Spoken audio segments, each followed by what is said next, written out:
Bada bing, bada boom. There was this rumor going around in the K-pop world. If you want your favorite artists to do well, you have to buy their albums from these two specific retailers. It's like a hack, a loophole in the system. One album would count as more albums only if you purchase from these two retailers. Which, this is kind of important because if you support an artist, why would you not want them to be at the top? It's like streaming somebody's content, their video, or their songs. Now, one of these retailers was called Shinnara Records. If you're unfamiliar with them, they were much larger back in the day, mainly because they were able to sell K-pop albums at suspiciously low prices, to the point where it just didn't make sense sometimes. Everybody has a market value. Everybody has that market price. How are they selling new albums at sometimes allegedly 20% less than other retailers? It just doesn't make sense. At one point, Shinnara's newest store was the biggest of its kind in the entire country. They had one of the nation's biggest K-pop record album stores. At their height, it is believed that Shinnara had a 30% share of the record market volume, likely due to the fact at how aggressive their prices are. Yeah, you could get your K-pop album somewhere else, or you could get it from Shinnara for 20% cheaper. Where are you gonna go? They're able to land these big distribution deals with large music agencies. And even to this day, Shinnara is still around. They've been operating for decades. They run an online marketplace for international K-pop fans to purchase albums from. They used to do more fan meet and greet events. So they would work with the agency, they would work with the artist, and then they would have fans come in and purchase these albums, get them signed by the artist. But that department seems to have slowed down a lot. A lot of people, especially foreigners, thought the name of the distribution company, Shinnara, meant, oh my god, like, Shinnara, oh, 신났어, excited, I'm so excited. Is that a Korean word for something? 신났어 is, I'm so excited. And like, sometimes you might say, 신나라, like, it's so exciting, but it's not as commonly used. They thought it had something to do with the word excited. But in reality, 신나라 means new nation. The new nation was being created by a woman, the founder of Shinnara Records, and she was creating a nation for her followers. This woman was allegedly forcing young, healthy men to line up outside her door to wait for their golden chance, golden opportunity to be essayed by her. The woman who started Shinnara was tried for the torture and murder of a 5-year-old boy. This is the story of the Baby Garden cult and how they made millions in the K-pop industry without anybody knowing.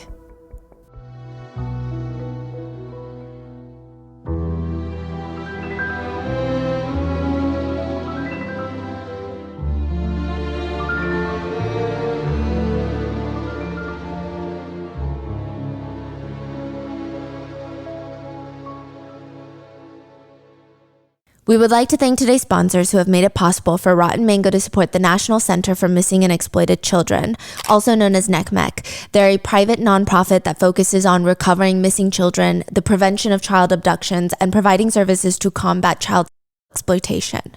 This episode's partnerships have also made it possible to support Rotten Mango's growing team, and we'd also like to thank you guys, our listeners, for your continued support as we work on our mission to be worthy advocates.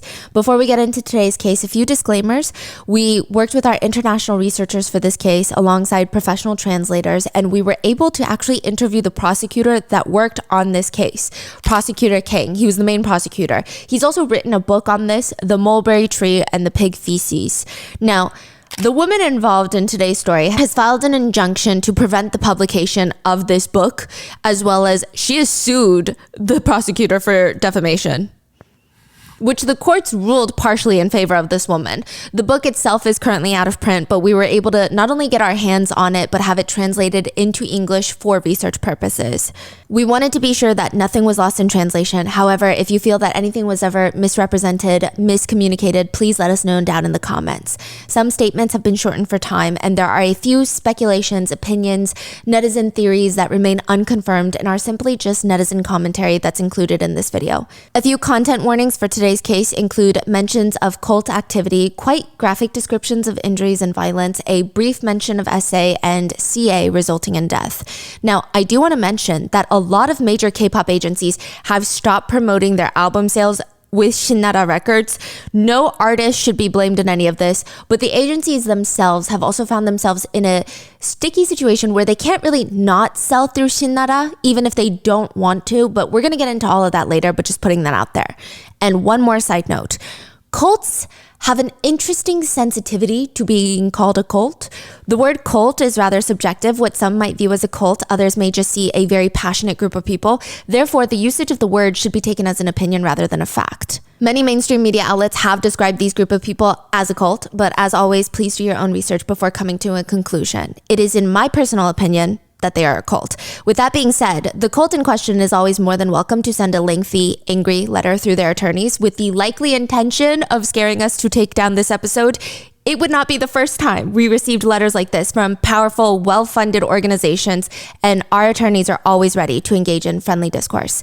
Maybe we can have them all framed in the back one day. But as a disclaimer, to keep in mind, nobody in this case has been found guilty of murder. Any allegations of involvement in murder or the killing of anybody is purely an allegation as of right now. So please do your own research. All of this is available online. We are not boots on the ground journalists. So with that being said, let's get started. I know in the States, we're pretty big on zodiac signs. We love astrology, but there's also Chinese zodiac signs that a lot of people in Asian countries go based off of. It's actually quite fascinating. So the Western zodiac signs, they go based off the stars, while Chinese zodiac signs go based off the rhythm of the moon, if you will. So instead of being based off the time of the year that you're born, like the month, it's based off the actual year that you're born. A lot of parents in Asia will even plan their family planning, their pregnancies, around specific years to have, let's say, a dragon baby, for example. So let's start with the basics. There's 12 zodiac signs, and they're all animals. Each one is an animal, and they all come from this legendary race that was organized by the Jade Emperor, where the animals had to cross a river, and the order in which the animals came in the race is the order of the Chinese zodiacs. Each zodiac sign is known for a few characteristics, so let me know if these apply to you. The first in the race is the rat. Surprisingly, the rat actually tricked the cat to make sure the cat would not even attend the race, which is why it's said that cats have this long, fateful hatred for rats and they chase them around as retaliation. This is their revenge. But the rat comes in first in the race, and the rat encompasses those that were born in the years of 1960, 72, 84, 96, and 2008. The rat is a quite cunning, quick-witted person because they're a rat. They have this interesting ability to explore these very tight places and spaces, so think business niches. They're also hoarders. They hoard resources very well, making them very successful in business and finance. They're also known to have what's called a silver tongue. They can change people's minds just by yapping. Some would be very quick to call the rat a clever little devil. The quick wit of a rat can actually hurt them. You might become too carried away in your own adventures and your own winnings that you can be seen as very manipulative in relationships, which makes people lose trust in you. In the original race, the story of the race, you know how the rat comes in first. The rat not only makes the cat not enter the race, but the rat doesn't even really race. The rat jumps onto the back of the ox, the cow, and jumps off right in front of the finish line, coming in first. It doesn't even do most of the work. So yes, be careful if you're a rat because sometimes people might perceive you as a little bit too manipulative. The ox comes in second. The years are 1961, 73, 85, 1997, 2009, and 2021. Oxes are known for their insane work ethic. You're not going to find someone who works as hard and as long as an ox. People say think of a mountain. Can you move a mountain? You cannot move a mountain. It is unmovable. It is reliable. That's what an ox is. They have the patience of Mount Everest. You cannot sit there and have a staring contest with an ox. There's this crazy inner strength, determination, but also that could be their downfall. Oxes are known to be incredibly stubborn. These are people who like their routines, they like their ways, and you should rather fight an alligator than try to change an ox's mind. They might also be prone to holding long grudges against those who have wronged them. The tiger comes in third, years 1962, 74, 86, 98, 2010, and 2022. Think about a tiger standing in front of you. It's a predator. every step it takes, you can't help but respect the opponent. They're quite charismatic. It's said that they have these magnetic personalities, and maybe it has to do with their insane courage levels. But that also means sometimes their boldness is borderline just straight up dangerous and reckless. They often engage in quite risky behaviors that can ruin their health. They make impulsive life decisions without proper thought or planning. Coming in fourth is the rabbit. Years 1963, 75, 87, 99, 2011, and 2023. They're gentle. They're little rabbits. They're kind. They're cute little creatures that just hop around the grass. They're very graceful. They're full of sophistication. They're refined. They're actually very similar to a diplomat. They have the ability to navigate all sorts of social situations. They're quite creative as well. Art, fashion, usually so easy for them. Everywhere they go, social harmony. They don't like stirring the pot. They like peaceful solutions. They're very conflict avoidant. And that means they can also procrastinate on very important decisions, and they would sacrifice their own needs to keep the peace. Coming in at 5 is the year of the dragon, which actually this year is the year of the dragon as well. But if you're born in 1964, 76, 88, 2000, 2012, and 2024, congratulations, you are the dragon.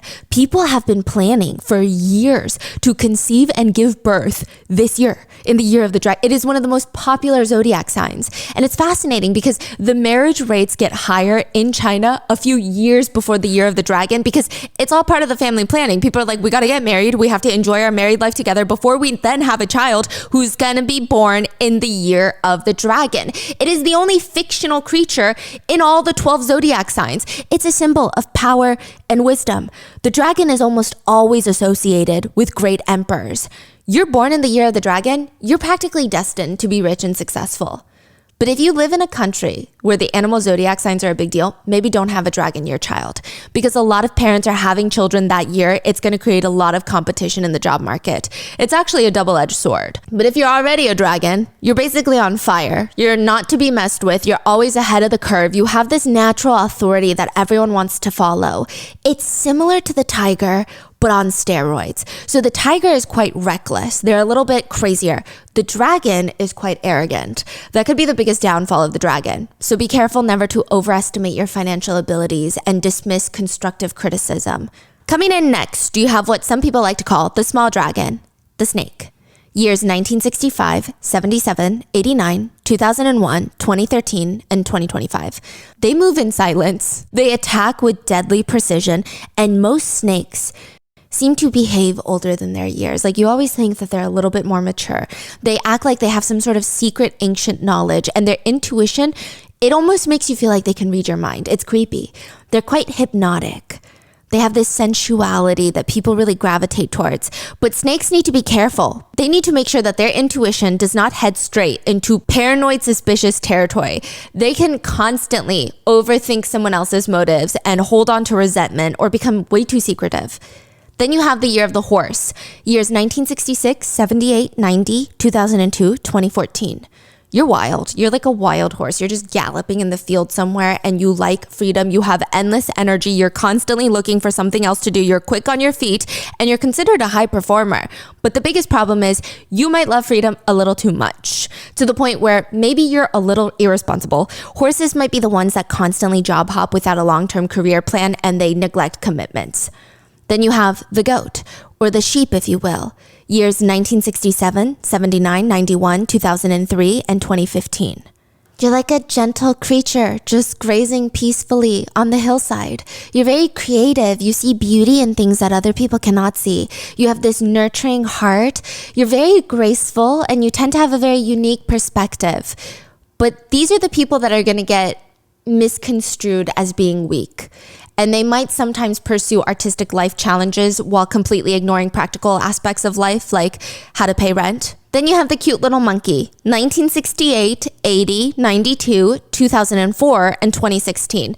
They're little, clever, mischievous creatures. They have sharp, quick minds that can solve complex problems with ease.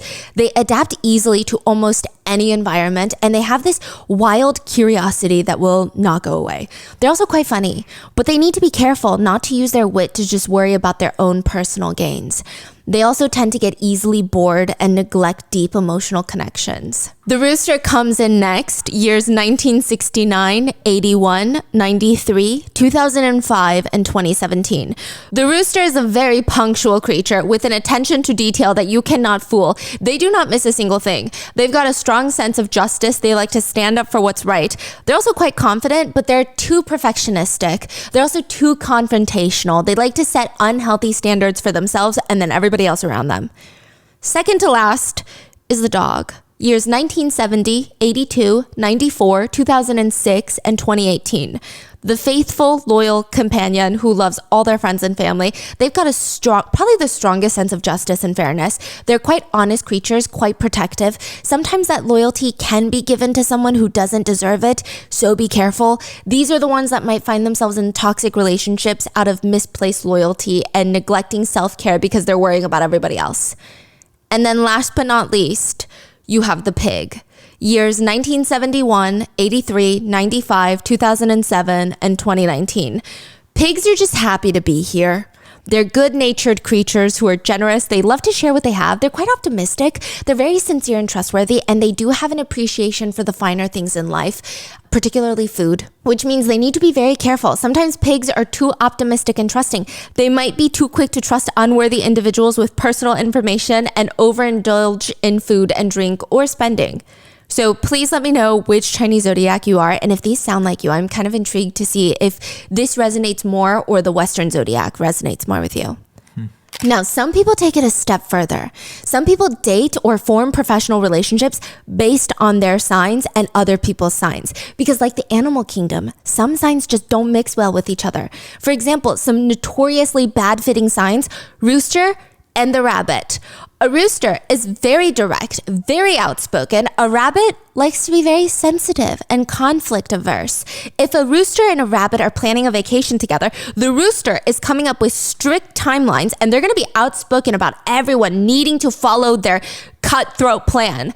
Rabbits, they're dying on the inside. They prefer spontaneity, but they're too stressed to bring it up because they don't like confrontation, and it could lead to a massive blowout between the two. The roosters are more direct, and they make the rabbit feel like the roosters have no EQ, while the rooster feels like the rabbit won't voice what they feel, but just wants everyone to adjust to their vibes and small social cues. And another bad mix, romantically, are tigers and oxes. You need to be careful if you're a tiger and you're dating an ox, or vice versa. For example, tigers like to be on the go. They like to do things without much planning. Oxes like stability. They like routine. So if they're dating, one might decide, hey, we're going to do an impromptu weekend road trip with no plan. We're just going to go down to Florida and see what happens. While the other one wants to stay home, follow their morning routine, do some vacuuming, and then catch up on work. Again, it's just zodiacs. Don't dictate your whole life around it. But when it does come to marriage, those should be wary of tigers and monkeys. Both are too strong-willed. Leads to endless power struggles. Dogs and dragons. Can you guess why? No. The dog has a dying need for loyalty, and the dragons love freedom. Dogs and horses are a little bit better of a mix because they can run wild together, but still horses might love freedom a little too much for the dog. Pigs and snakes, notoriously bad mixing apparently, very different life priorities, they say. But again, it's just zodiacs, don't take it too seriously. But in South Korea, there is a woman named Kim. Clearly, she takes it very, very seriously. It's said that she realized that as she's living there in her beautiful oasis, one of the people that lives with her is the year of the dog. And she's sitting there thinking, but I'm the year of the rabbit. So according to my calculations, which this is not true by the way, it said that she believed dogs will always eat rabbits. There is no evidence of this. In fact, people say that dogs and rabbits are considered to have neutral to positive compatibility, but she's so dead set. She does not agree. Maybe she saw a dog rip apart a rabbit before. She feels endangered, which means the dog's gonna eventually kill her. Maybe the dog is weak and small right now, but eventually the dog is gonna get bigger, more powerful, and then what? She's just a little bunny in the field. What can she do? Well, maybe she's gotta kill the dog first. Isn't that what that means?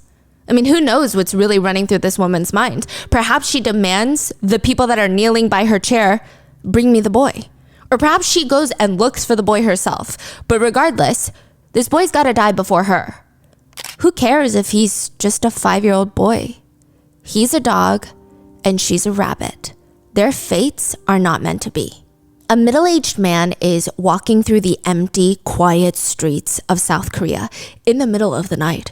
There's nobody around and he's dragging this heavy cart behind him. Rice cakes! Sticky rice cakes! Everyone is in their homes, but he is screaming. After each round of screaming, he waits. And then there's silence, and then he starts screaming again. Sticky rice cakes! And then he waits. Finally, a sound. Someone screams back, sticky rice cakes! He listens to where this scream is coming from. He's gotten so good at this, really good at this.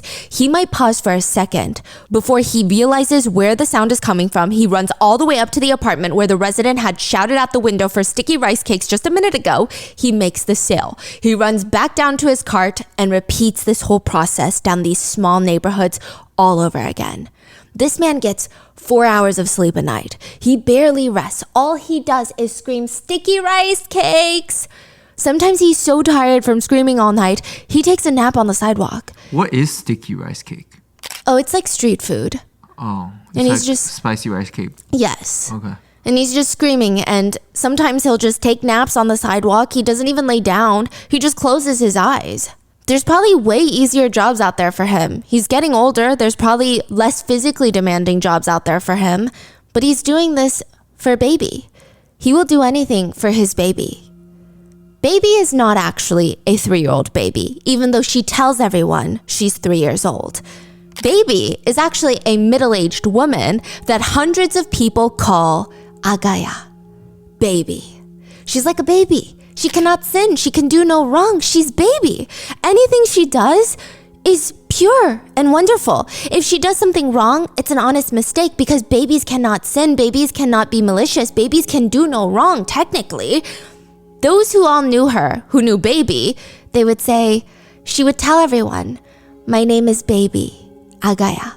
I'm a 3-year-old baby because you have to be a baby to come to this world.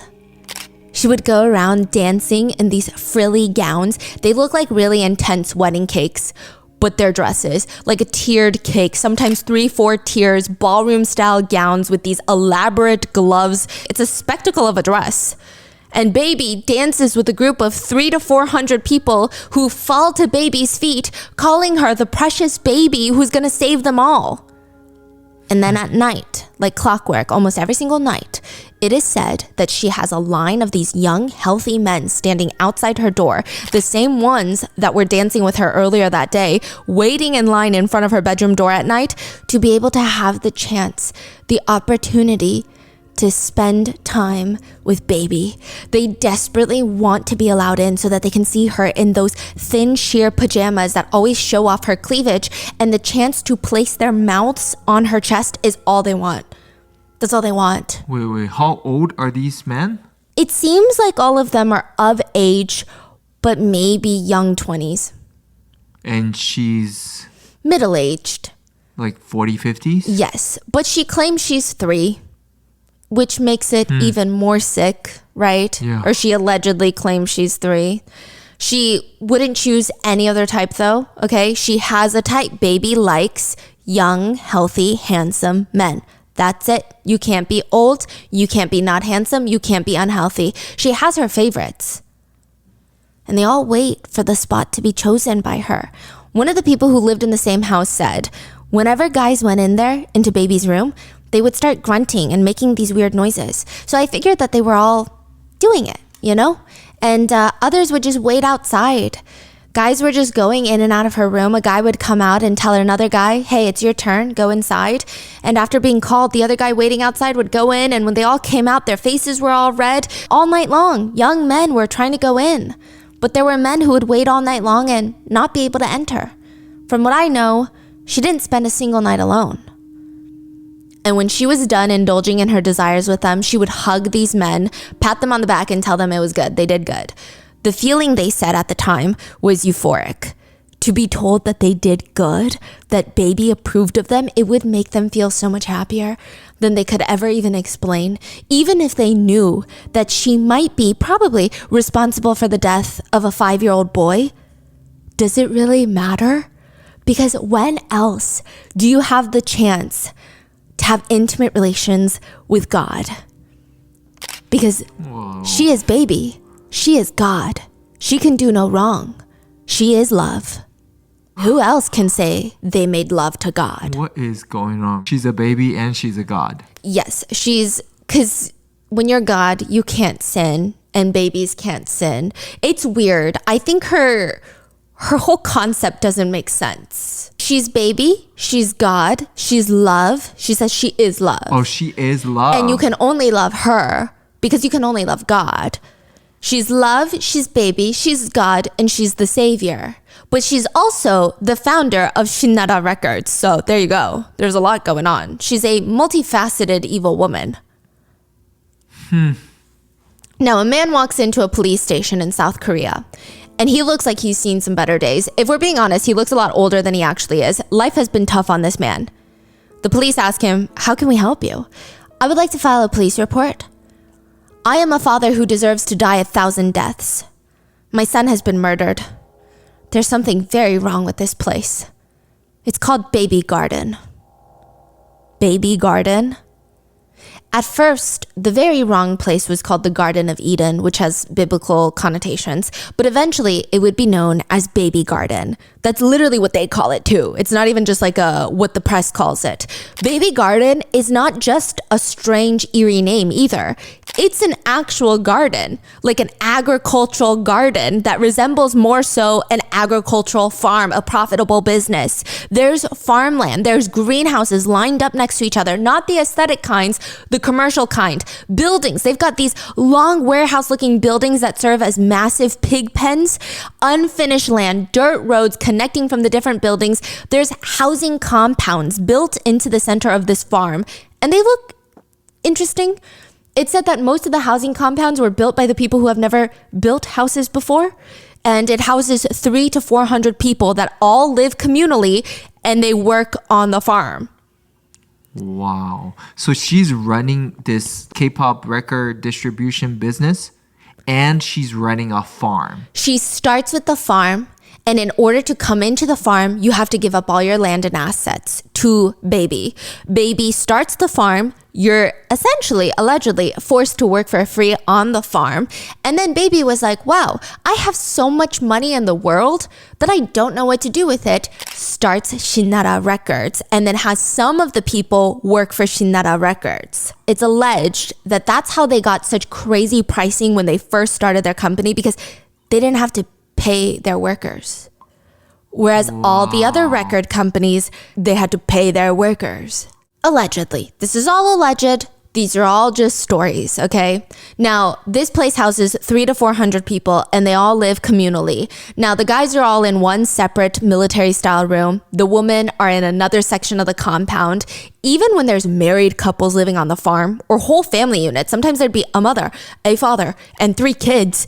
They don't sleep together. They don't share space together as husband and wife. In fact, they don't even call each other husband and wife. They don't call their fathers dad or brothers or sisters or anything. They call them by their government names, because on this property, everyone is equal. They are not attached by earthly connections. There is no mother and daughter or father and son. There is only Baby and your relationship with Baby. Every once in a while, all the members of the garden will get together and make these massive parade boats. I don't know, maybe they purchase them, but it looks incredibly homemade. They'll create these massive floats on wheels. It looks like a house-sized tiered wedding cake with fabric hanging out. And on the boat, there's just a chair. It looks like a throne. It looks like someone plucked off the Victoria's Secret angel wings, the fluffy white ones, and then tried to create a white feather throne. And this house-sized float only has that throne on top of it. That's it. And it's massive. It takes 10 people to drag it across this massive green grass lawn. And there's hundreds of garden residents just standing outside in matching ceremonial attire, long yellow dresses, colorful frilly dresses, waiting to dance in a circle. It is reminiscent of the cult movie Midsummer, at least in my opinion, but maybe more colorful. Really? Yes. Wait, so they're doing it all on a grass field? Yes. Like in circles? Like They all dance together. And that's why if you go to Shinara Records website, it says the land of song and dance. They don't mean K-pop. wow. Allegedly. Everything is either slathered in frilly fabric in bright colors or these pastel colors. There's flowers everywhere. It looks like a children's summer parade.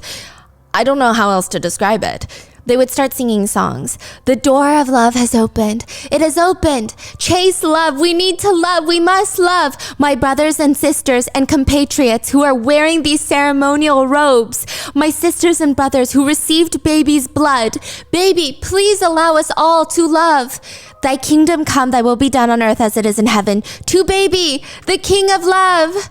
We offer baby glory and praise, our king of love, ruler of love. We dedicate our laughter, singing and dancing to you, baby. And sitting on that white throne is baby, Agaya, baby Kim, the middle-aged woman who looks older than her years, in my opinion. People will say at these parades, this is love. This is proof of love. In order to enter the kingdom forever, you just have to love. The answer is love. God is love. Baby is love. One person said, it was like heaven on earth. I thought everyone who lived there would die there and live eternally. We would live happily ever after with the people that you love when the world ends, because love saves. Clearly, things are very strange in the baby garden. It's run by Baby, and it's been reported that if Baby ever calls you to her room, you should sit and kneel at her feet in a thankful position. She sits on a chair while other members kneel in front of her. Baby Garden is supposed to be heaven on earth. That's what everybody was told. The motto and meaning was supposed to be, here in Baby Garden, we are all brothers and sisters. We are all one family. Here is heaven on earth. One former member of the Baby Garden says, Baby Garden? Looking back now, I was living in the devil's garden. Kim allegedly had a big pet peeve. When all the mothers in the Baby Garden were out working, there would be these little kids out there grabbing onto their mom's skirts. Mommy this, mommy that. Mommy, can we do this instead? Mommy, I'm hungry. Mommy this. The way they clung to their mothers, the way the mothers would stop working and pick up their child to talk to them, it's said that it made her very unhappy. One former member said she could not stand the sight of that. Thus, here are the 3 rules of the Baby Garden. The first, cut all ties to compassion and earthly connections. It does not matter if that is your husband, child, or your mother. Compassion with earthly connections makes your connection with baby weaker. It makes you weak. So get rid of it completely. Couples in Baby Garden, even the ones that have been married for decades, they have children. They're now not allowed to even call each other honey, babe, love, anything once they join the garden. Even your own children, they should just be seen as fellow members of the Baby Garden. They should call you ma'am, not mother. One former member said, I worked day and night, not realizing my body was physically breaking down. But no matter how much I miss my mom and dad, I had to cut off all emotional ties with them. When it became too much, I would just sit in the bathroom and cry, longing for some sort of feeling of home.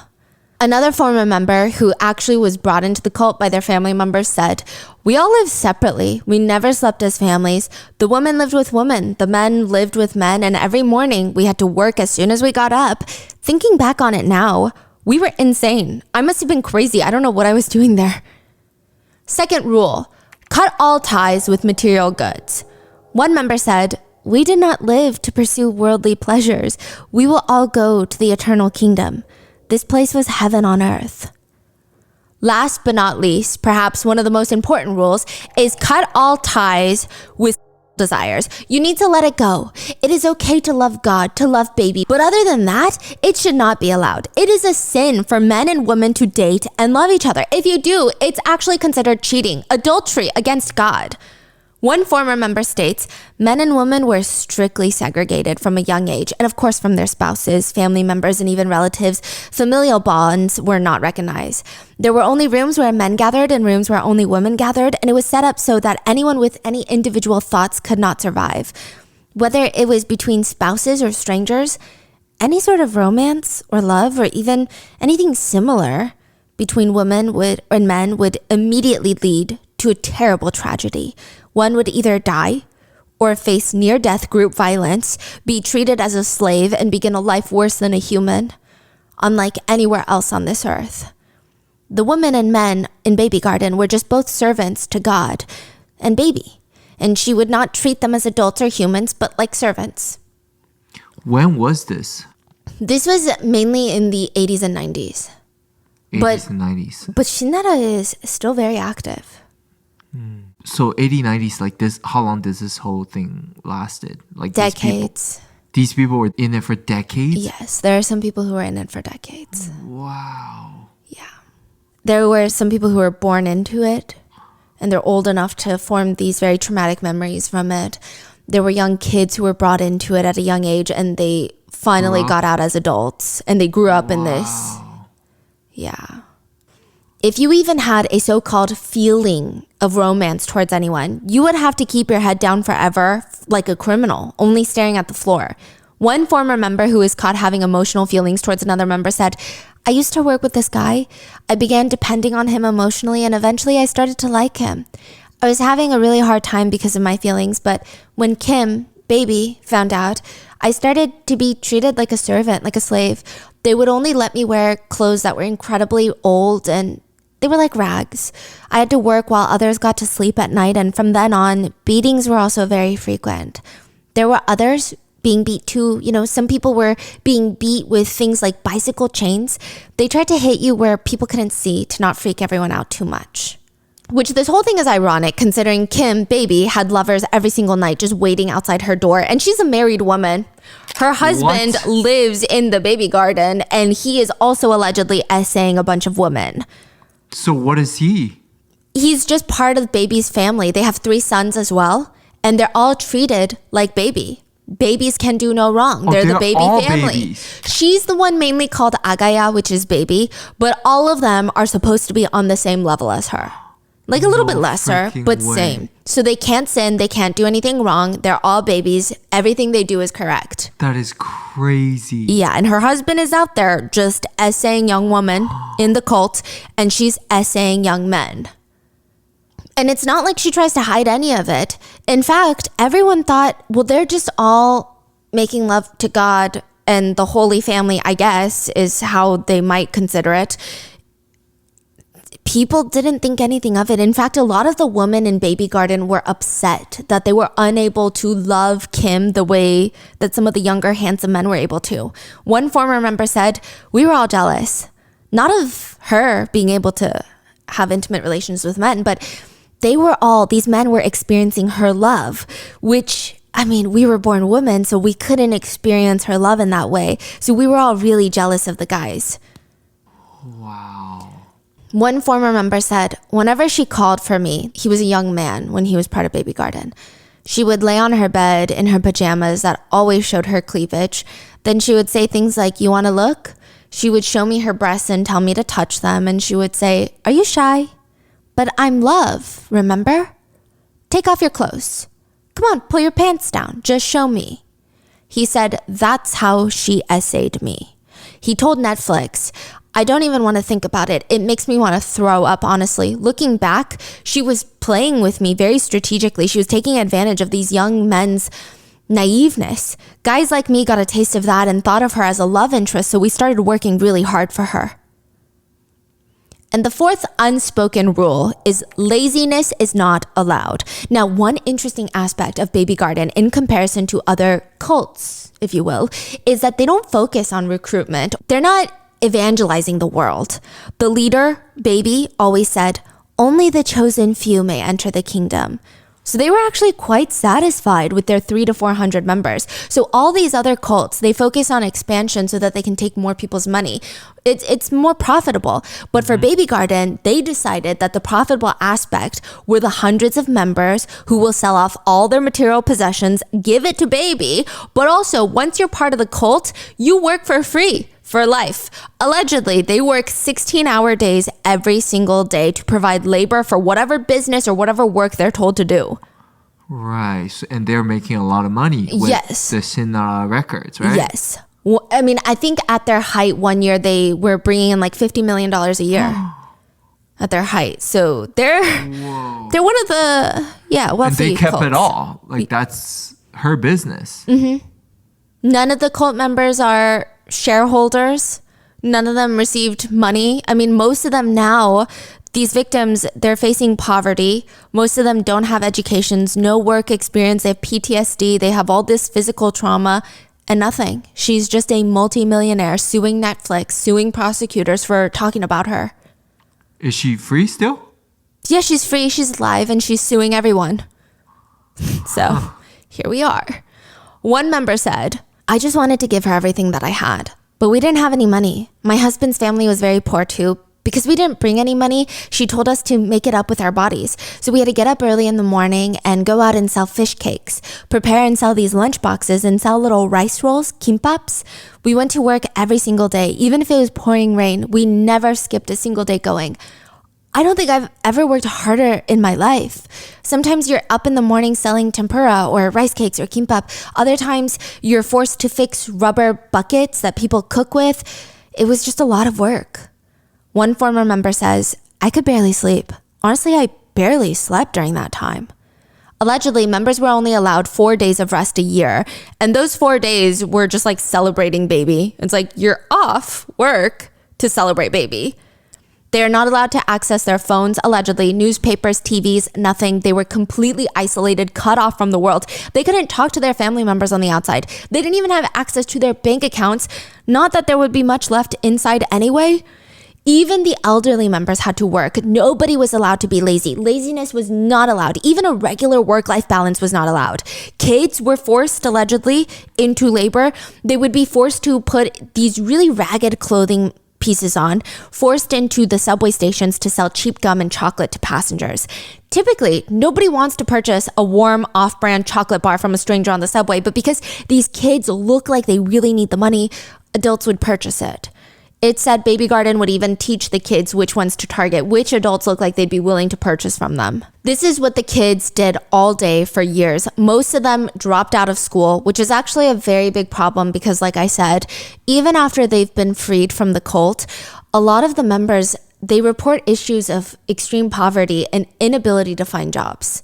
They have no education. They have no work experience. Children were told to drop out of school. They were told, you don't need to learn anything. You're living in God's world.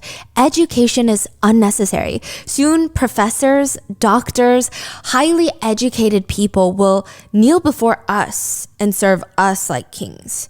Why go to school when the world is going to end? Yeah.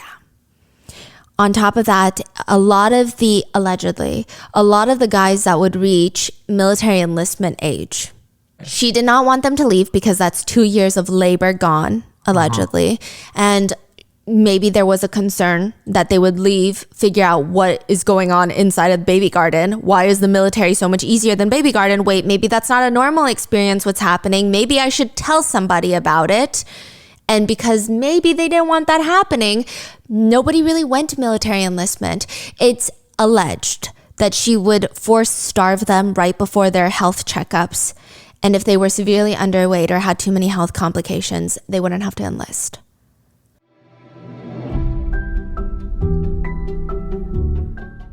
I never thought I would be the person to open my own business.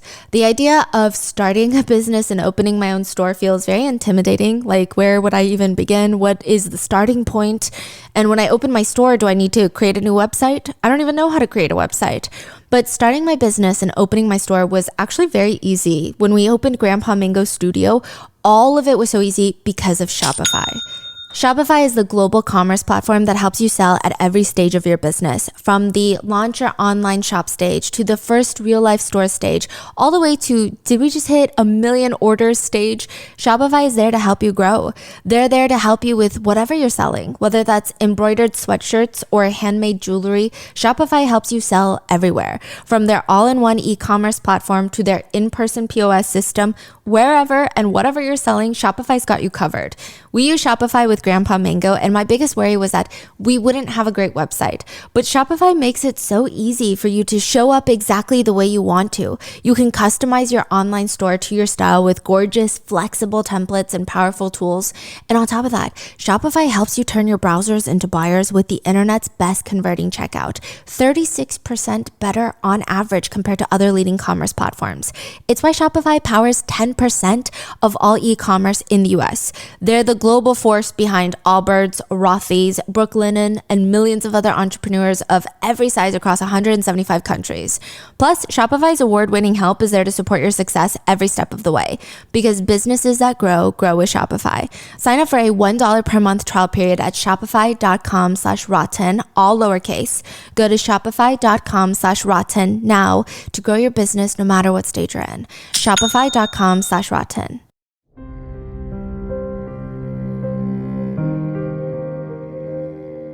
The thing I hate the most about shopping isn't the shopping itself.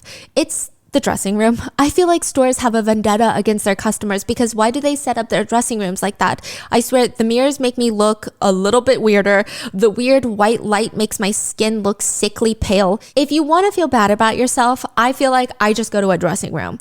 That's why I often have to buy the clothes and bring them home to see if I like the way they fit, or I can pair them with other shoes. I can try to look at it in different lightings, which is such a hassle because then you go to the store, you come back, and then online shopping is just as bad because every time I try to buy something, they never have my size, or I get it and I'm like, okay, that was actually not my style at all.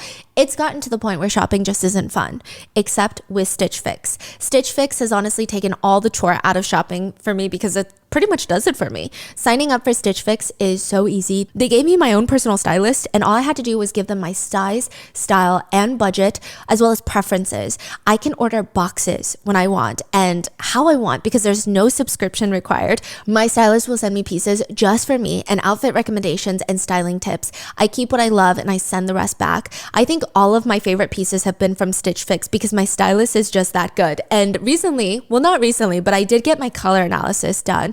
And ever since then, I sent her the results of that. And I feel like she always picks the colors now that works with my color analysis. Like this light blue color is on my color theory.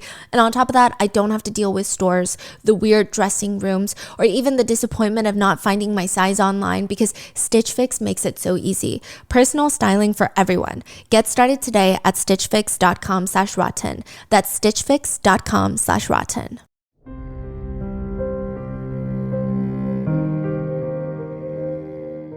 And what do they get in return if they're going to work to the point of breaking their bodies down?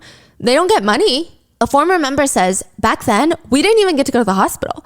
Only special people could go to the hospital. Normally, people took care of themselves at the garden. You have to be very special. You have to have like a severe illness to go to the hospital. When our arms hurt from work, she told us to use moxibustion. Moxibustion is a Chinese traditional medicine where you take dried mugwort. Mugwort is a plant. So think of, I would say like sage. Think of it like that. It kind of has a similar sage-like scent. It's edible, but that's not how it's being used in the medicinal practice, at least not this one. You take the stick of dried mugwort and you start burning it very close to the skin surface. Sometimes you want it as close as possible. It's stated that the heat from the burning of the mugwort will help improve blood circulation. It stimulates the flow of qi as well, which is vital energy, and just maintains overall health. If not done properly, one of the most common side effects are burns.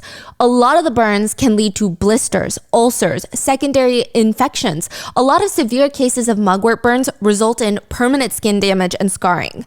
Obviously, nobody at Baby Garden is that skilled with performing these traditional medicine procedures, and I'm sure they're just trying to do anything to ease the physical pain that they're in. Some of the former members were left with massive fist-sized scars from the moxibustion, giant scars all over their stomach, which resulted in them having infections, even more pain. One former member said, when you get moxibustion, the area starts oozing from the burn, and then it gets so itchy while you're working. I couldn't stand it. There were a lot of side effects. Every day, I felt like a squid on top of a fire. Another former member said, yeah, it's like a squid shriveling up over the fire. Pain during birth was painful and horrifying. This was worse. This was worse than that. I have giant scars that are still there all over my body. But if you don't do a good job, if you're not working as hard as God wants you to do, despite your injuries, you would be beaten. First, God would instruct your family members to beat you first. There were even children who were forced to beat their parents. This is actually surprisingly and unfortunately not a unique practice to Baby Garden. Another alleged Korean cult that operates in Fiji, known as Grace Road, they would beat the sin out of each other, allegedly. Maybe we'll do an episode on it because I'm collecting letters. But the psychology stands. It's supposed to break down all family bonds and attachments. When kids are forced to harm their parents and vice versa, it just breaks down the protective relationship between parent and child. It hammers in the fact that you think your family bonds matter? No, the only thing that matters is the cult. They've got power and authority over everything. Even more important than the most fundamental human relationships, parent and child. It also makes it harder for parents and children to get closer to one another because the trauma, the humiliation associated with beating each other and seeing each other get beaten by all these strangers in front of the whole congregation, if you will, it's hard to even look at them afterwards. You have this strong sense of guilt and shame. One former member of Baby Garden said, "How can a child hit their own parent?" Well, in order to live, my older sister and I had to hit our mom. Kim said that my mom was going crazy. She was possessed by a ghost. She was in a possessed state, found a man, hugged him, and made love with him, had the man. She told me and my sister that we had to beat her up. So they did, to beat the ghost out of her. They were taken to a quiet area away from a lot of the members. Kim was there with a few of her right-hand people, and that is where Kim allegedly told them, "Hit her." The former member said, "When my sister and I started hitting our mother, all the other members joined in and started beating my mom too." It just creates this atmosphere, one member says. You never really know who's going to rat you out. Everyone is spying on each other, including family members. That's why I decided to try and run away from the Baby Garden. I was in the 5th grade when I tried running away. But before I made it out, some of the adults found me and dragged me back. That's when Kim would really start beating us more. Later, the same young former member would write to the court, "I'm writing this letter with a sincere desire to live in the same roof with my parents and younger sibling, even if it's just in a single room. Before becoming involved with the pseudo-religious group Baby Garden, I was just 2 years old. Both of my parents were teachers. We were one big happy family. But eventually they started attending a local church and then somehow sold all of our grandparents' land to give to the church, nearly $150,000. Then at Baby Garden, my parents would spend all morning cooking, leave to sell their freshly cooked rice cakes around 3 p.m. and would not return home until after midnight. I just remember crying, just feeling truly miserable. I remember as I got older feeling conflicted about not being able to call my father, father, or my mother, mother. I tried to run away. However, I was caught, brought back to the Baby Garden, and I was then dragged to the leader's room where I was severely beaten with a branch from the mulberry tree and a metal pipe from midnight until 4 a.m. There were bruises all over my body, and the back of my calves were bleeding. I spent sleepless nights crying, resenting my parents, and fearing the leader's anger.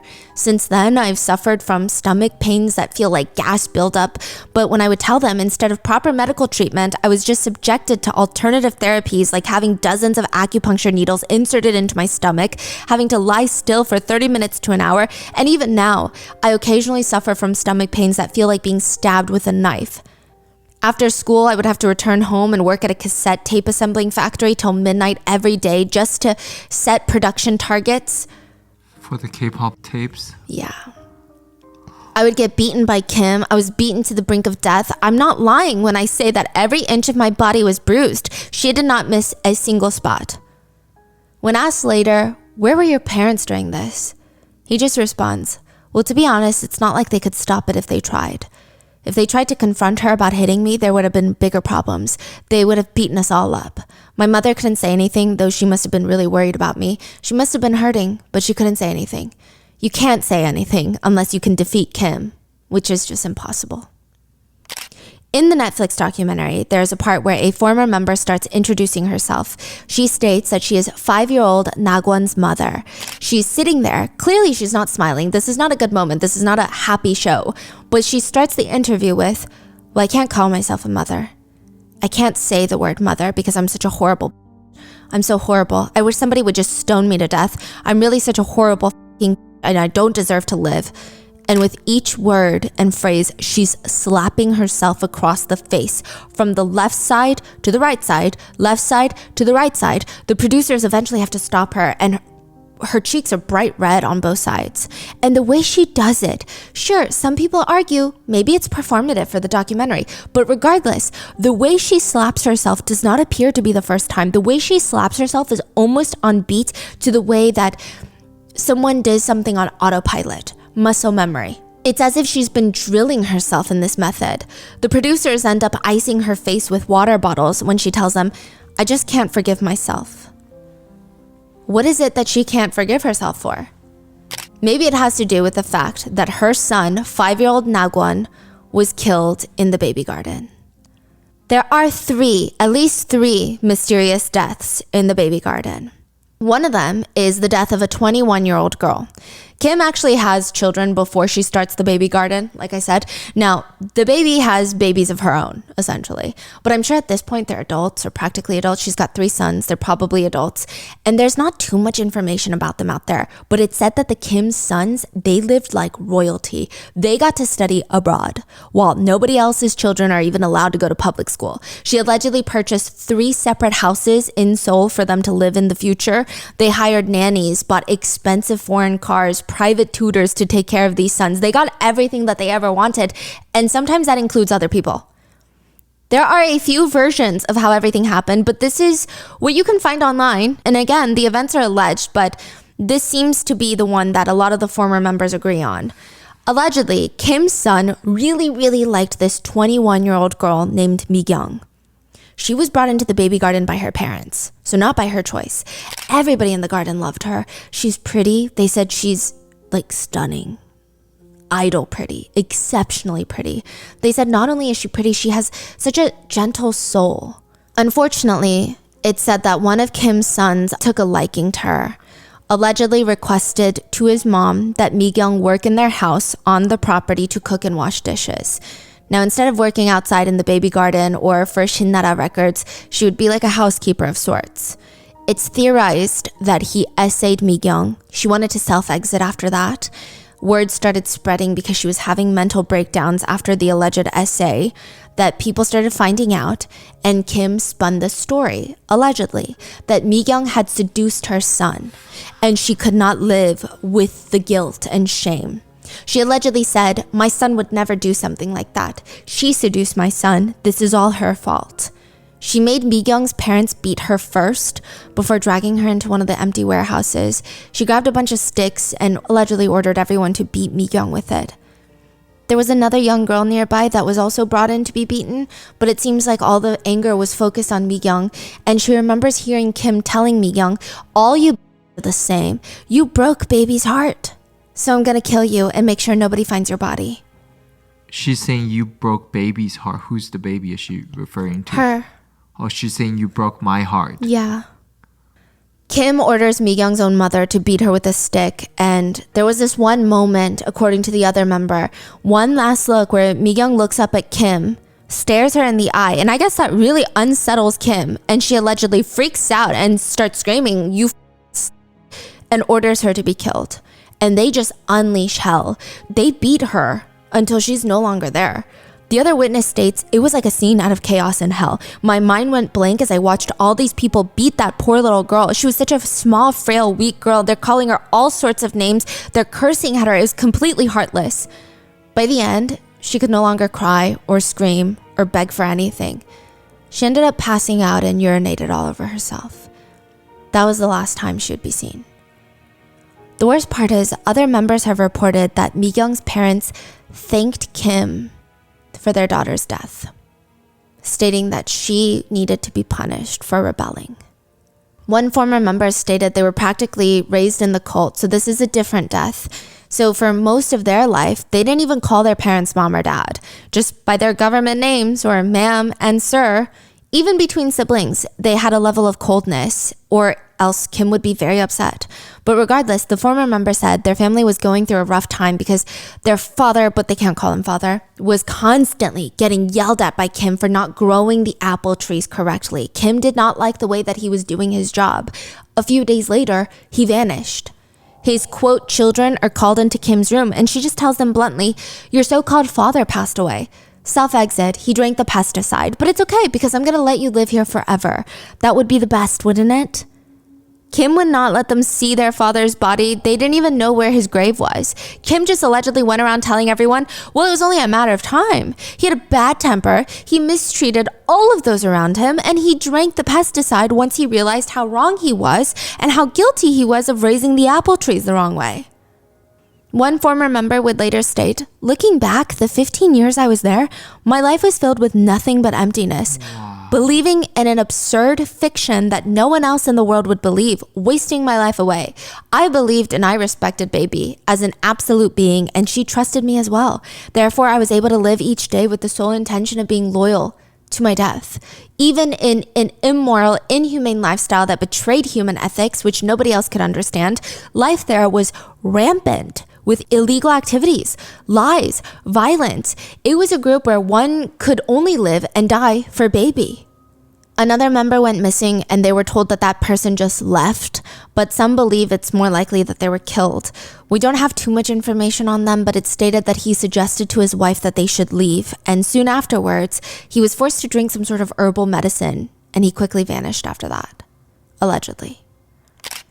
Then there's 5-year-old Nagwan. Nagwan's mom said 5-year-old Nagwan did not understand what was going on. He just knew that his mom and dad were working all day long. He wasn't allowed to see them. He wasn't even allowed to call them mom and dad. And anytime he did anything, even remotely quote unquote bad, he would be beaten by Kim. His mom said he just missed his mother, but he wasn't allowed to see me and he didn't know how to express his frustration for that. So he pooped and he smeared it on the window frames. Like, think about how mentally disturbed a 5-year-old has to be and how traumatized they have to be to poop and smear it on the window frames. Like, at this point, the amount of trauma that this baby has faced already is probably very extensive. The mom states he got frustrated. He said he hated Kim because Kim would beat him. And whenever he saw Kim, he would start screaming out of fear.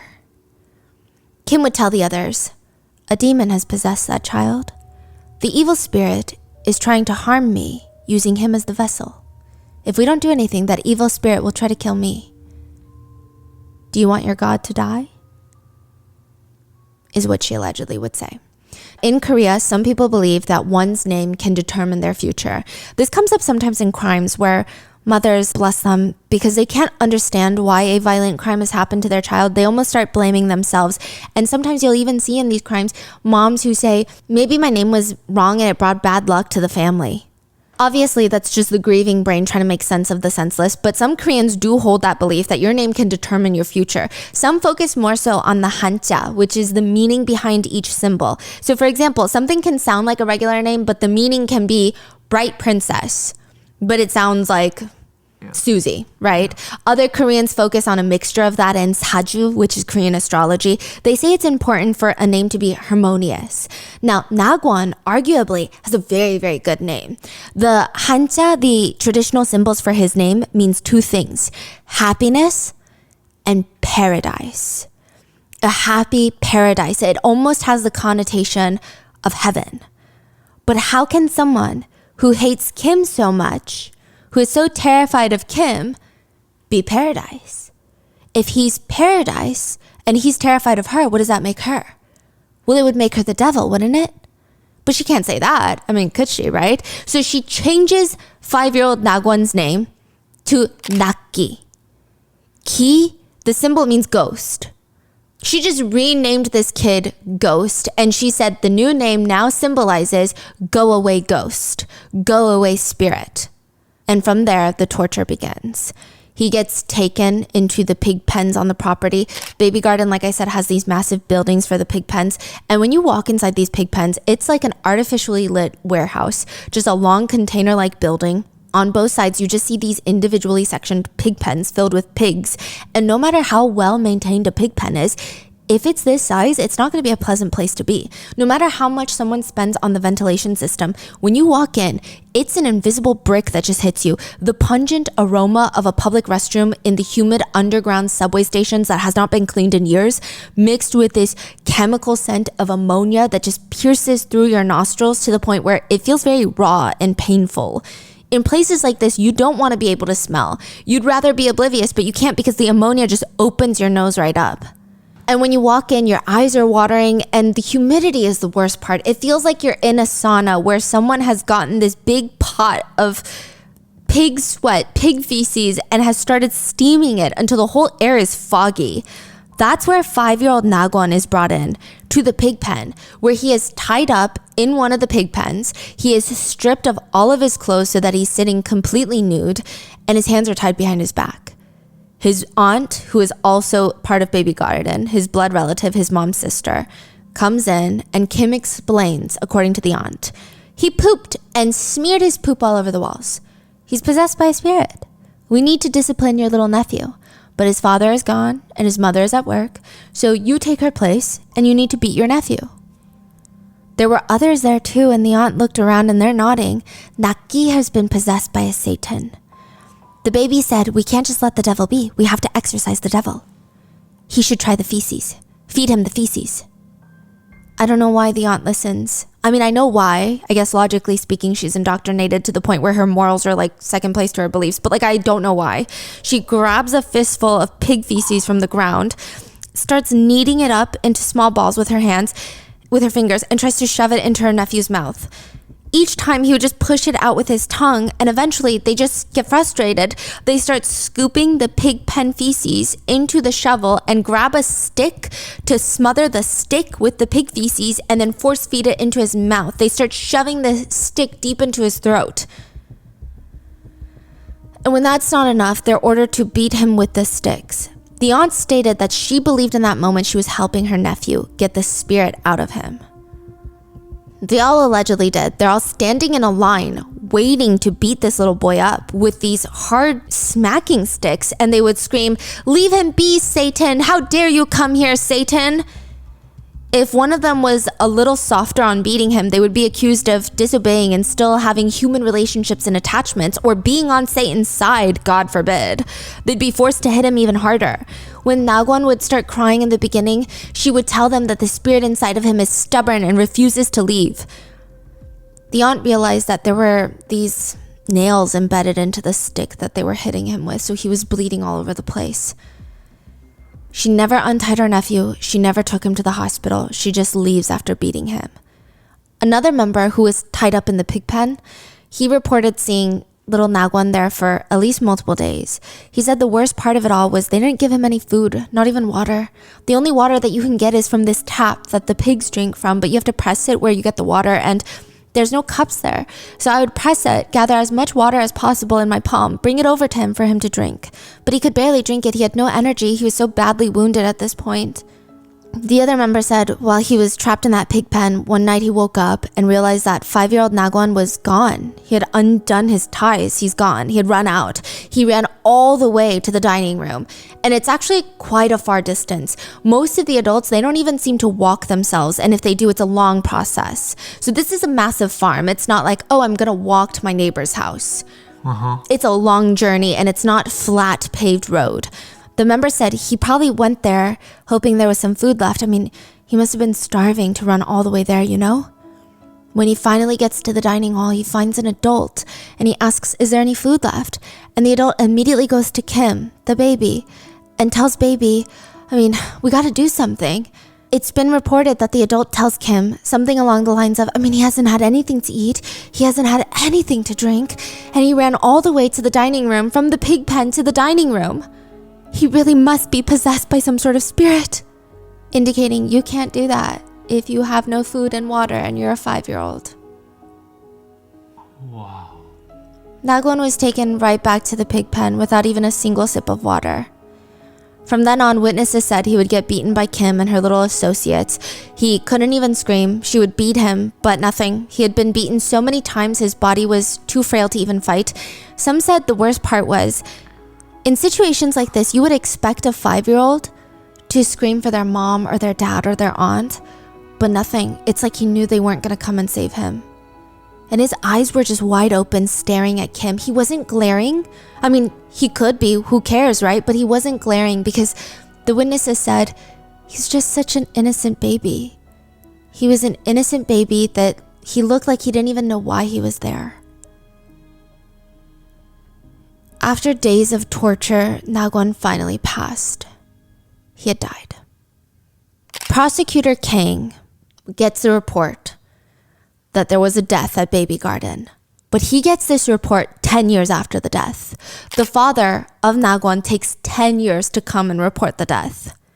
He's in there for 10 more years, but before I guess he snaps out of it and then goes to report it to the police.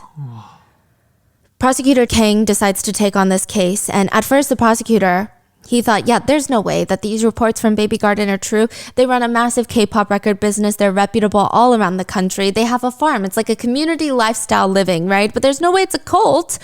Prosecutor Kang starts going through all the reports that former members had managed to escape and had filed now.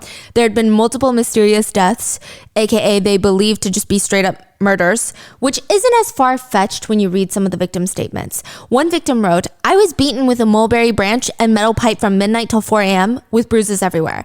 Another writes, "I felt that if I stayed there any longer, I too would eventually be beaten to death."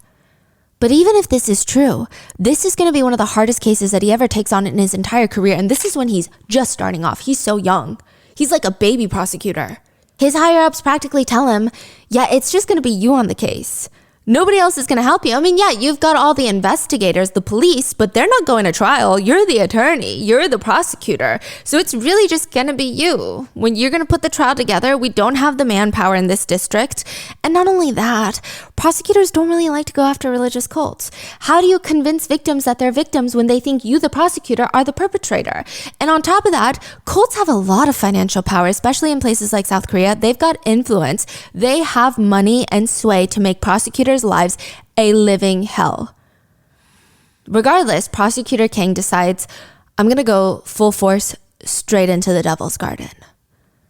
Wow. In the middle of one of Kim's services, she's up there on the podium, probably spewing more nonsense about baby this, baby that, being baby, I am baby.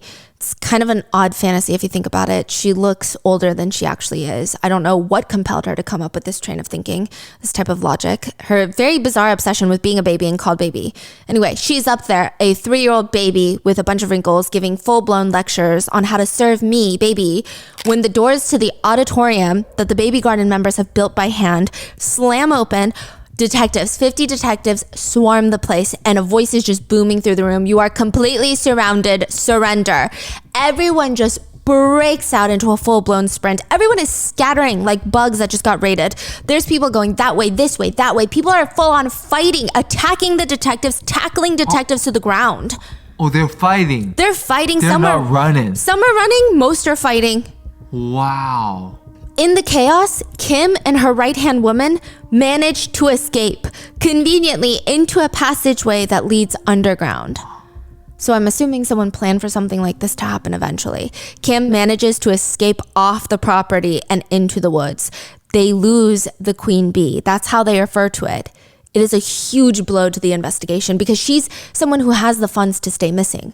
When they open up one of her safes, it was filled to the brim with cash. Calculating inflation, it was filled with nearly $500,000 in cash just in the safe, one of her safes. The investigators noted the living situation was bizarre. The members are all living in these horrendous military barrack-style rooms while Kim is living in her little palace with a personal sauna. Her bed is a special custom clay bed. Even her speaker system for her room alone, calculating inflation, is estimated to be $250,000. Why do you need speakers that expensive? But now she's gone. They lost her. She got away. Prosecutor Kang says, "We lost the queen bee. The search and seizure was a complete failure. I felt a huge sense of shame. Of course, we put her on the wanted list. We also tried to track down her vehicle. We tried so many other things. We revealed her face to the media, but she's not a stupid woman. She's a very smart, very wealthy woman. She's going to stay well hidden." The whole cult goes into lockdown. They keep operating and working as normal. Clearly, they're getting instructions from somewhere. But anytime Prosecutor Kang or any detectives would come around, they would avoid answering the questions. They're all protecting their queen bee. Where is Kim hiding? I'm not sure what you're asking, and I don't have anything more to tell you. I have no idea where she is. Where is your leader? Leader? There's no leader here. This is a cooperative farm. You don't know what you're talking about. Another member is asked, where is your leader? Our leader? She's this intelligent leader who guides us. She's not a religious leader. So in a way, our relationship with her is more like friends or like sisters. She leads us in business and life and finances like a wise sister. So where is she right now? I have no idea. I wouldn't know. Nobody is ratting her out. Like everyone's still very loyal. Yes. Another cult member just responds, there is nobody here forcing us to work. What kind of coercion would it be? Huh? Where? Who's forcing us? Everyone likes it here. I'm very satisfied with my life here. I'm content. I'm happy. And yes, it's a little noisy because there were a few people who left and messed it all up and they claimed to be victims or whatever, but they didn't suffer any harm at all. In fact, they were receiving help when they left. Ugh. Another member says, look, the content being reported to the media is vastly different from the truth. We're not being shaken about this, though. Among the people who have been living here now, not a single person has left because they're disturbed by this incident breaking out. We are steadfast. At one point, one of the former members that left tries to go back to convince everyone to save themselves. They went with detectives and they said, come on, guys, wake up or else you're going to suffer for another 15 years. Wake up. Someone screams at her, our hard work is worth it. How is it worth it? You left us, so don't bother us. Shut up and go live your own life. One guy is pointing at his teeth and he's bragging, look, I needed dental treatment for thousands of dollars and Baby Garden was willing to pay it for me. It's likely that he's been working for them nonstop ever since he joined, perhaps for over a decade for free. And all he got was a few $1,000s in dental treatments. They argued that Kim is such a great leader. She's just creating a world where everybody is fair, that is all. So people are now either looking for Kim or they're actively hiding Kim. None of the prosecutor's work will matter if they can't find her. How do you find someone with hundreds of people devoted to her and tens of millions of dollars at her disposal? She could be on the beach of some remote island right now, but she's not. She's in the prosecutor's office, turning herself in. What? Her attorneys told her that if she turns herself in, they will hold her for 3 days to question her. They will get nothing out of it, and after that, they will release her. But instead, the prosecutors slap her with murder charges, and they're going to trial. During the interrogation of Kim, Prosecutor Kang states she was not emotional, not even in the slightest. He states she was very calm, calmer than expected. She stayed composed while saying what she wanted to say. She was never swayed. Even when the investigators turned up the heat, made her feel pressure, she did not get provoked. She did not fall for any leading questions. She's not only experienced, but she's very well prepared. The only thing she was firm on is that she did not murder anyone. She denied it all, everything. She said, I don't know what you're talking about. I have children of my own. How could I ever harm a child? There might have been other violent people in the baby garden that tried to punish victims, but if that were the case, I never knew anything about it. I never ordered such a thing. The prosecutor is there having to listen to Kim deny everything, whilst also talking to Nagwan's mom, who vividly remembers everything. She explained that even when she found out that her son was dead, she was on her knees, practically bowing at Kim's feet when Kim said, Naki is gone. He's dead. When he died, his face looked like a cat that was twisted because he was the devil. If he grew up, he would have opposed this place, all of us, me. We have to demonstrate to the other children that they must be loyal to our cause. Since your family joined last and lacks faith, it would have been hard for you to continue here without sacrificing Naki. But now with the sacrifice of Naki's soul, you will receive the blessing of heaven. So be cooperative on this matter.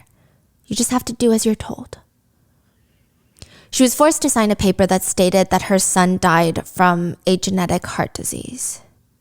She says, even though my child was tortured and beaten to death, I was forced to sign that document. But because he was cremated, there is no evidence that he was tortured to death. They tried to find the bodies of the other alleged murder victims. They brought in excavators all over the property. Nothing. Nobody. A former member who was close to Kim at the time alleges that Kim said, don't worry, they're not going to find anything. The prosecutor says, trying to find the truth in a case where there are no bodies is very difficult. But at least they have testimonies from previous members, and maybe they can save the others, save them from believing Kim, get them to see the truth. She has no God. So one of the biggest parts of trying a cult leader and getting them to trial and getting them even charged is getting them to admit that they're not God. It helps the members realize this person is a phony because only regular people are scared of the authorities. Only regular people are scared of prison. Kim is no god. She's just an evil old lady. She's not baby. She's a wrinkling middle-aged woman. That's what Prosecutor Kang is trying to get everyone to see. He asked her nonstop in the interrogations, but aren't you God? And she would have to say, because it benefits her case, I'm not God. And he would just have her say it over and over and over again. It helps her case because if she's running a cult. And you can't, if you say that you're the coming of God, coming of Christ, the Messiah, the prophet. Yeah. You're running a cult. So he's making her say that, and I'm then not God. And then he will play this to everyone. Yes. Wow. Yeah. He made her repeat over and over, I'm not God. I'm not God. I'm not God. It's alleged that Kim is no first-timer when it comes to rather extreme religious organizations, though. Apparently, before she started Baby Garden, she was part of another church that was nicknamed the Shaving Church because members were forced to shave their heads. But most notably, the church was allegedly involved in naked dancing practices, where the church leaders would encourage the congregation to get naked and dance for God, which would be more on par with, I guess, a fun strip club rather than a church. So I'm not really sure what the messaging they were trying to push here is. Allegedly, all we know for certain is that before she started Baby Garden, she was just a very ambitious housewife. It's said that those who knew her before she started Baby Garden, she was a nobody. She had nothing. Her parents weren't established. She didn't have good support. She just ends up marrying the son of a pastor because she had no other choice. It doesn't seem like she loves him much. Yes. But they said she always dreamt of glory and honor. She wanted to be somebody. She wanted respect. So once she brands herself the Queen of Love as the second coming of Christ, one former member says, it's how humans are. When you see someone as mighty, as if they're God, everything they do seems beautiful and lovely. We all thought she was God, so everything about her at the time seemed beautiful. We couldn't find anything wrong with her. But when it comes to trial, everything is hanging on by a thread. There's no bodies. All the witnesses, the former members, they start slowly pulling out one by one from testifying. Either they're terrified for their lives or they've received financial benefits from Kim to stay out of it, allegedly. The only person they really have is Nagwan's mom and her moving testimony. Hopefully it's enough. During the trial, the women who were forced to beat Nagwan testified, stating they were ordered by Kim to do it. But finally, Nagwan's mom takes the stand and she looks at the judges and states her son, her only baby, her baby boy, died from a heart condition. He was not beaten, he was not tortured, he was not murdered. Wait, the mother? Yeah. In that moment, Nagwan's father said, I wanted to kill her in that moment. That crazy, deranged woman, she lied. I told her, wake up, you crazy woman. Listen to me. Our son was beaten to death. But she didn't listen. What happened? Some reports state that she might have still had a weakness for Kim. Some reports state that she feared for her life because Kim was threatening her. The Prosecutor King, saw his entire case just fall apart right in front of his eyes. But what else could he do? In fact, he almost just felt worried for Nagwan's mom. He said, what must have they done to her? What kind of wicked things must they have done to get her to lie about the death of her precious son? At that point, it wasn't even anger. It was just heartbreaking to watch this so-called maternal love get completely trampled upon. In the end, Kim was found guilty of 6 charges of tax evasion, embezzlement, and assault. She was sentenced to 4 years in prison and a fine of, if you calculate inflation, a fine of $8.9 million that she paid like on the spot, pretty much, in cash. Like liquid. She was liquid, yeah. But she would later be acquitted of the murder charges due to lack of evidence. Now, years later, Nagwan's mom states, I sincerely regret taking a child to a place like that. I was foolish to do something that would break my own heart. I have nobody to blame but myself. I wish somebody would just stone me. I wish somebody would beat me. And she starts slapping her face. I wish somebody would just beat me to death. I just wish somebody would stone me to death. I want to apologize. I want to say that I'm sorry. It would be shameless to ask for it, but I want to beg for my son's forgiveness. I want to tell him that it's my fault and that I'm sorry. What do I do now? Someone please beat me. It's my fault. What do I do? I wish I could die, but I can't even do that. To which some people felt really uncomfortable by. There's 2 episodes in the Netflix documentary, In the Name of God, Holy Betrayal.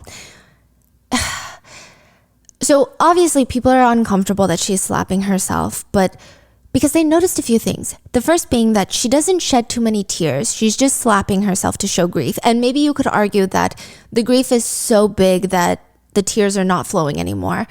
But the weirdest part is she still refers to her son as Naki. She doesn't call him Nagwan. One netizen comments, why are you, to this day, calling your son by the name that referred to him as a demon and not his actual name? I mean, it's very strange. I think she's just mentally not there, but it's hard for me. This is what the netizen writes. It's hard for me to feel sympathy because she betrayed her son to the very end. She let her 5-year-old get tortured and murdered and then testified that he died from a disease to protect the cult leader, and then she still calls him Naki. Just no words. Kim is now 83 years old. And I think it's really freaking weird that she called herself baby. And not once did she ever even look a year younger than her actual age. That's all I have to say about that aspect. It has also been alleged that one of the main reasons that Shinnara, like I said, was able to dominate the record selling industry so quickly was because of their free unpaid labor. It's said that as recently as 2021, according to one article, their sales were in the near 50 to 60 million ballpark. I don't know how accurate that is, but I imagine it's safe to assume that they're raking in a lot of money in profits. One former member said that when they started Shinnara Records, there was just so much money, cash specifically. They had just stacked it inside of Kim's room. She said her room is about 1,500 square feet. That money, we brought it in, and about 2/3 of her room were filled up to the ceiling. What? Yeah. It's unclear now if the employees that are employed with Shinnara Records is part of Baby Garden, but the current CEO is allegedly was one of her right-hand people during the operation of Baby Garden. What happened to Baby Garden? Still technically operating. She still owns a ton of farmland. Yeah. Wow. Now, I would say it's still just not the best company to support, in my humble opinion, because I'm sure those employees are not getting the bulk of the profits. It's all allegedly going to Kim. The music agencies that have been able to make the choice to stop working with Shinnara have chosen to stop promoting sales at Shinnara. So most notably, Starship Entertainment, the agency that you might be familiar with that signed IVE, as well as a bunch of other massive K-pop groups. But specifically for IVE, with their recent comeback, they did not list Shinnara as a record seller. So every time K-pop albums are released, they list a whole group of reputable distributors, like verified retailers. Shinnara was not listed. However, they do sell IVE's albums because they can't pull their albums from Shinnara for legal contractual reasons, it seems, but they're not advertising them. Right, okay. So if I'm not mistaken, 17 has also excluded Shinnara Records from their album release press releases. So technically you can still purchase them from Shinnara, but the artists themselves have stopped promoting them as distributors, which again, nothing is ever the artist's fault. So even if there are artists that are promoting on their press releases, it's not like the artist has control over that. It's the agency, right? And again, I'm sure every K-pop group out there, if they had that type of control, they don't want their albums sold there. Dispatch interviewed reps from most of the top music agencies in South Korea about this issue, and even the agencies seem to be in a pickle. I'm not excusing agencies, they clearly have more power in this than the artists, but even the agencies have stated it's not very simple. If it was just a contract between us and Shinnara, like a one-time deal, it's possible to just say, hey, don't send the album to Shinnara. However, agencies and distributors and Shinnara have been intertwined through contractual obligations for a long period of time. So they're saying if you pull now, it's likely you have to pull every past group from this agency, all of their records, and then sometimes people have different contracts with different groups. Yeah. They stated in an interview, to put it simply, they can't forcibly remove the albums from Shinnara. It's not even directly between Shinnara and the agencies. Apparently, a lot of the agencies have a bunch of middlemen that sign with Shinnara. So what the agencies seem to be doing that is in their control is excluding Shinnara from their official announcements. And thankfully, this is a situation where consumers have the power. I personally will be boycotting Shinnara, and if you purchase with them before knowing all of this, don't go and throw your stuff away or anything. Just now you know for future consideration. Because there's just so many other places you can purchase albums to support your favorite artists. It's not like Shinnara is the only place. And allegedly, this is what Kim told her followers. The one who escaped from Baby Garden, They have no money and are uneducated. Nobody will listen to them. I have plenty of money, lawyers and prosecutors and judges who all love money, so they're on my side. Even if someone brought me a lot of money, I'm not going to give them a single cent back. I would rather spend millions with lawyers than give 10 cents to those who left. Huh. Okay. Interesting. One of the former members says, now we understand why she always boasted so loudly about the media, lawyers, prosecutors, judges, and even the president for being on her side, for being her servants. She claimed she could never be found guilty of anything, and that if someone came at her through one hole, she could escape through 10 more. We've come to realize how very true her words were. Another former member penned almost like an open letter to Kim. And again, this is just one person's supposed feelings and memories. This is not me saying this is what happened. Do your own research. But they wrote, you arranged grand weddings for your 3 sons and let them have children. You gave your husband, sons, and relatives who never did any manual labor or street vending positions as chairmen, presidents, and directors at Shinnara-affiliated companies. You distributed Agadosan, which is Baby Garden's assets, to them, bought them luxury homes and foreign cars, and let them spend money recklessly. You claimed they were exempt from any wrongdoing. In 1981, Chang Eun-ju, the 8-year-old youngest daughter of Chang Jing-ho, had sold his house and farmland to join. He sold everything, was diagnosed with a brain tumor and hospitalized, this 8-year-old. But you said cancer patients would die anyway and it would just be a waste of money. She'd only be useful for experiments. You had her discharged from the hospital and that young child died just 15 days later. You made even elementary school children work in factories, making bamboo salt and farming without letting them go to school. When a 20-year-old was in a traffic accident while selling goods outside, you said even $2,500 in settlement money to bail them out was too much. That young man was sent to prison to pay with his body. This hasn't been proven, but this is just what's out there, and I personally will not be purchasing anything from Shinnara. Kim and her associates, the Baby Garden Church, did file an injunction last year to prevent Netflix from releasing episodes on their organization. Same with JMS, which we also covered. Netflix released a series titled In the Name of God, A Holy Betrayal. The series, as a whole, covers multiple different cults, if you will. JMS, we covered. Odesang, we covered. They're connected to this Haewol Ferry. We covered that one. And Baby Garden has 2 episodes dedicated to them. They, like the other organizations, tried to stop Netflix from releasing the series. Baby Garden stated Netflix's depiction of them was fictional and misleading, which a lot of people were nervous about considering Baby Garden had filed an injunction against another massive Korean media house, SBS, and they did not release their episode. Really? This was a while back though, early 2000s. So it had worked in the past. It worked in the past, and even the producers were a little bit nervous. Now, the injunction was thrown out, meaning Netflix was free to release the episodes, to which the director of the series stated, I hope many people watch those episodes to see just how cruel and scary religious cults can be. I will say it's not over. Then Baby Garden files a lawsuit against Netflix for good old defamation, demanding them to pay nearly $10,000 per day that the episodes were available on the streaming platform, with the total amount at that point being $250,000. The lawsuit took place in Korea from what I can see, and essentially it was thrown out by the judge.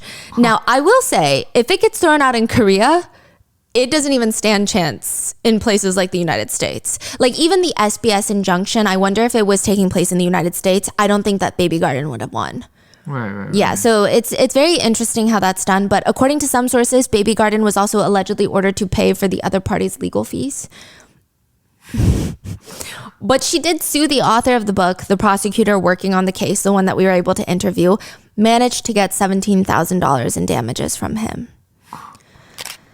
But that was the least of his concerns. According to our interview, it seems like Kim used a lot of her money and influence to get him technically, I don't want to say out as a prosecutor, but basically made his life so difficult that it would be hard for him to continue down his career trajectory.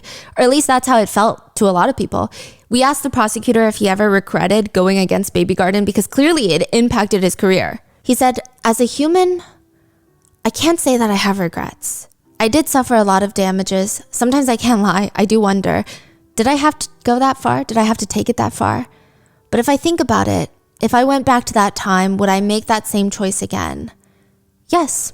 Because if I can just save one person from Baby Garden, I would feel a great sense of accomplishment. So the losses I suffered, it's not that big of a deal. About the trial process, he said, There was no one helping me, and I was being systematically harassed. Handling that case with limited people and conducting all 3 trials alone, I just felt very lonely. No one was helping me, and instead people were trying to bring me down. That was the most hurtful thing in the end. Looking back now, it seems like I was too ambitious taking on a case like this. It should have been handled by a larger office. But when the victims filed complaints with other jurisdictions with larger DA offices, nobody wanted to take it because the baby garden influence was that large. No prosecutor wanted to do it. I was young, I was naive at the time, I just had this sense of justice, I guess, and I recklessly jumped in and I tried to fight as hard as I could. Oh my gosh. When victims of the baby garden had thanked Prosecutor King for his work, he said, "Every time I hear those words, I feel choked up with emotion. And I realized once again that the sacrifices made were not meaningless. They were worthwhile." He now has his own private practice, but he does say this about Kim. That woman is truly evil. She is an evil woman that is extremely clever. A victim said about the situation, "It's not enough that Kim received a light punishment compared to her evil deeds, but also, after her release, she is enjoying her wealth as if she's mocking the world." It has now been reported that Kim is suffering from dementia and is receiving treatment in Seoul. Yeah. I don't think that's karma enough. Yeah. What are your thoughts? Let me know in the comments. Have you heard of Baby Garden? And please stay safe, and I will see you in the next one.